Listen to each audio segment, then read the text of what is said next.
Hello everyone, my name is Justin Egliskis, and today we're going to be speaking on the top structure to increase your daily productivity and efficiency. So really what this all comes under is the idea of seeing in a structural and a organized perspective to make everything that you know you need and want to do simple and clear. So one of the most practical ways, right? We'll jump right into a practical quote unquote system, but when I use the word system, I use it gently because I want you to take the structure here and create your own system, make it unique, make it work for you. But the structure is having just a simple physical weekly planner. And you can do digital too if that's really where you lean. But for me, I like to have things written down, tangible, physical. So just to my left of me, I always have a clipboard, and it's essentially a template for my weekly planner.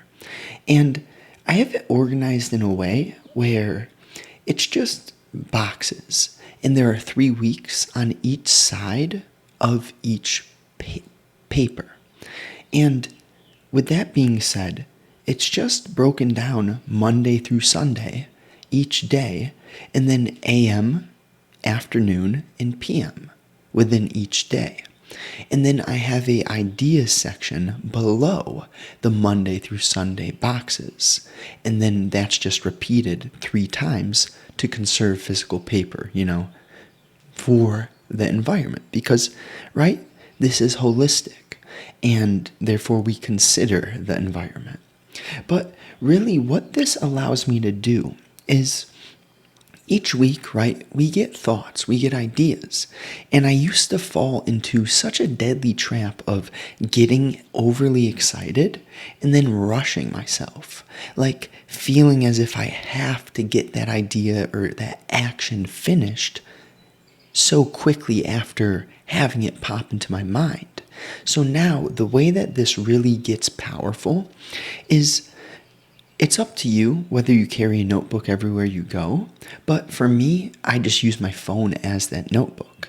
And you can use the Notes app or text yourself. So when you get insights, when you get ideas, exciting thoughts within your day, just shoot yourself a text message, literally to the number that your phone is, put that number in, text yourself, and then each week you compile the valuable text those ideas, and you don't want them to just sit there and disappear or be forgotten. So you transfer them into the ideas section on the physical weekly planner. And then naturally throughout time, you'll, throw an idea into one of your days. Let's say, right, you work Monday through Thursday and you work 8-hour shifts, but Friday, Saturday, Sunday, you do have some time. Some additional time, some spare time. All you have to do, take something that you texted yourself or a random idea that got itself onto this weekly planner, and you transfer that over to your Friday, Saturday, or Sunday. And then whether you get that done or not, that's where we don't want to judge ourselves. Don't be too harsh on yourself. The whole point of having the weekly planner is not to become this hyperachiever who's like, check that, check that, check that. Sure, it's nice to cross off some boxes, check some boxes, but the purpose is for clarity. The purpose is for simplicity. How can we make it so that our psychological space is more free? And therefore, if we're wasting energy trying to remember ideas when we could just get the insight once, the idea, and write it down, and then when the time comes, due to knowing you have a streamlined pipeline system, that the actions will get done inevitably. And of course, so that's like the practical aspect to it. But psychologically, there's a lot more to having clarity. psychologically, there's a lot more that goes into how to increase your daily moment to moment productivity and efficiency. And psychologically, the simplest way to start is number one, a structural perspective, a bird's eye view, but also looking in a minimalist perspective. Now, I'm not saying, go to an extreme here. I'm just saying there is value within the structure of the minimalist perspective. So, when we're talking about the psychology behind simplicity and clarity and how simplicity and clarity lead to productivity and increased efficiency, right? That's how it works. You don't just grab productivity or grab efficiency. You see things clearly and simply, and that allows for effortless decision making, rather than debating over something which is a trivial, very shallow decision. With clarity, you make that choice instantly. It's not even like a thought. So when we get into this, we look at what are the things which might be slowing me down? And you might not know, but just from my personal journey, there are some simple structures. And if you're consuming food, if your nutrition is not aligned, it's processed food, that's going to be adding to your mental fog and deleting your clarity, removing your clarity. So what we want to do there is just use a simple rule of thumb, which is if it has more than 5 ingredients, it should probably only be consumed on your end 5 to 15% of the time. You know what I mean? So 85 to 90% of your nutrition should be less than 5 ingredients. The exception would be like a homemade chicken pot pie, where you have peas, chicken broth, etc., etc. But all those ingredients are simple, right? Chicken broth, peas, So if you're making a soup, it can have more than 5 ingredients. Just make sure the soup ingredients itself are whole foods, not processed, So that's the simplest rule of thumb. And paired with that on the nutritional end is hitting your body weight in grams of protein. Because as you have healthy protein and fats, your physiological structures are going to have energy, but you're also psychologically going to have clarity because you're consuming high quality food, and therefore you're also, while consuming high quality food, dissipating the likelihood, so lowering the likelihood that you're going to have urges for processed food. So it's always a full circle, well, most of the time. When we're accurate, you'll start to see multiple connections, and that full circle sort of nature invite itself into the picture. So we have nutrition down, right? And then the next thing is to figure out what time of the day that you're going to consistently exercise. Because we're talking about your bird's eye view psychology right now. And when you have healthy nutrition that's simple and you get your intense exercise in, whether it's in the morning or at night or in the middle of the day, that's up to you. But what we want to see clearly here is that you will be doing the highest level of productivity and efficiency within psychological output when your stomach isn't busy digesting food. So therefore, how I like to run things, and maybe you could take the structure and make it work for your personal preferences, but the way I like to run things is we start the day and immediately, after just a bit of stretching and easing into the morning naturally, then I'm not rushing, but I'm going either to jujitsu or to the gym early in the morning, either 4:30 for the gym, 4:30 to 5, get there, or jiu-jitsu starts at 6. And the point is, so I'm waking up and I'm not eating, just having water, maybe coffee after being awake for an hour. And then it's really so simple as you do that intense workout, you hydrate, then you have clarity after that. your body isn't busy digesting, but you got that sweat going on, psychologically you're going to be clearer after getting a sweat going on. And your body's not digesting food. And so you've also gotten high quality rest and sleep. So that's another pillar, which is simple, right? It's just whatever. If you need 7:30 or 8 or 9, for me it's like 8 to 9. But your fundamentals, these are what build your foundation to clarity.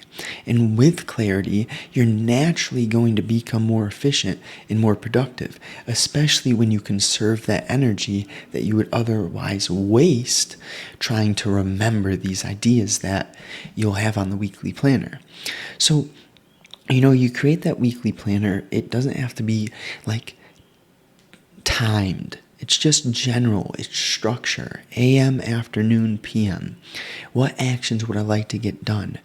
And of course, once you get some things consistent, you don't need to put them on the planner. The planner is not for this dopamine, this satisfaction, this self, when you're just satisfying yourself by checking off boxes. That's just not at all the point. The point is really to just conserve your energy where it would otherwise be wasted. So that perspective, right? The reason I go into the simple fundamentals is because this always is going to come back to your energy, your levels of clarity, and the energy that you have to build and maintain that clarity. So, right, we have nutrition, we have our sleep, we have our exercise. When all of that's simple, then you'll start to have the energy to truly do the most important thing, which is going to feed into your productivity and efficiency. That most important thing is really, it's subtle in a way, but it's also obvious. And it all comes down to observing your moment-to-moment living in terms of, am I flexing my gut because I'm holding in anger? Did my sister say something that triggered me to start thinking bad, and then now I'm going down a slippery slope of thought and emotion, which, has no return on investment at all? What I'm talking about here is we do all the fundamentals, we get productive, we are efficient, so that we can play the true game of living a life founded upon meditation. A life where you're not living in a reactionary state, but this mind which is sharp and aware due to the fundamentals which leave you with an excess of energy, and then throughout doing the work, your relationship to this energy becomes more clear. You start to be more sensitive about how your gut works and the way that emotions in trauma, if you want to use that label, will get blocked up inside of you.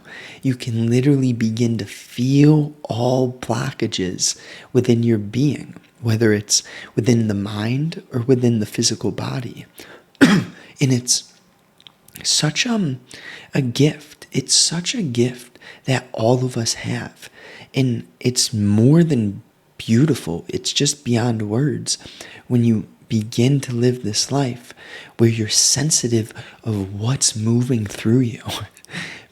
Because the fact is, right, you've heard this idea, this quote, which is that we have many grown children living in adult bodies. Like, it's just the lack of awareness of the fact of what we are, energy at the core, the inefficiency on so many humans' ends in relationship to their awareness of their own energy, their emotions, and their thoughts. If you'll do this work, if you will observe what is moving through you, the friction, the tension, the violence, and when I use violence, I mean thinking in terms of judging others, right? Because someone will do something in traffic. Maybe you'll have to slam on your brakes. And then the instant reaction is this friction. It's this rage. It feels as if, things may be boiling, but there's a whole nother way to live where you see that instantly. And then it's no longer a boil, right? Because when I use the word boil, what are we physiologically? We're mostly water, like 70% plus water.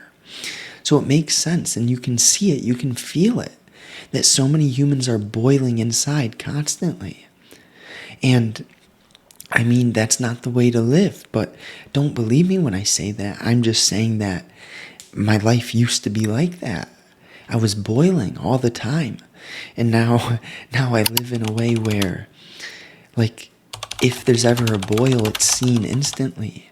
And then that boil naturally brings itself down to just a cool temperature. And I know so many of us are just living in just a constant violence, a turmoil, whether it's created by fear or anger or confusion or insecurity or greed.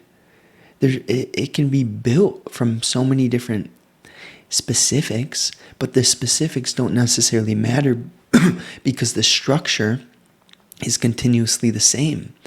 The structure is continuously simple. And it's really that if we will watch and see the implications, the branch-like effects of our emotions and our thoughts, we use this gift. We start to realize we're not the clouds in the sky, we're the sky behind the clouds. And that the thoughts and the emotions are the clouds, but we can observe the moving. As the sky, you can see that there are clouds in the sky. As you being awareness, you can see your egos or your sense of self or the I, the me, the Justin, all of his emotions and thoughts running. You can see that. And if you do the work, if you really watch it, if you observe it, you'll see life. You'll see everything more clearly. And with that clarity, you'll remove stress.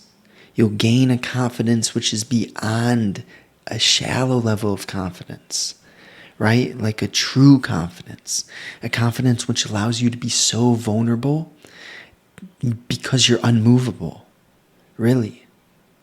And it's just one step at a time, but this work, this 24/7, this constant meditation, the use of the ability to observe and hear and listen, it's your guide. It's literally your guide. It's the wisest intelligence, the river of life, speaking to you if you'll just observe your egotistical reactions, which come in the vehicle of thought and emotion. So all that being said, I write daily, probably like 5-minute reads, 3-minute reads. They're nice. They're not too short. They're not too long. Just right. What's that? Goldilocks. Porridge. Just right. I digress, but if you're on YouTube, it'll be in the description. Same thing for if you're on the podcast. In the description, you'll also get a free 4-part video masterclass on creating clarity, on everything that I speak about here. So, if you enjoy deeply, I'd appreciate a like, a rating on the podcast, a comment. Let me know what you think. I appreciate you. Let's go. I'll be here. Let's go.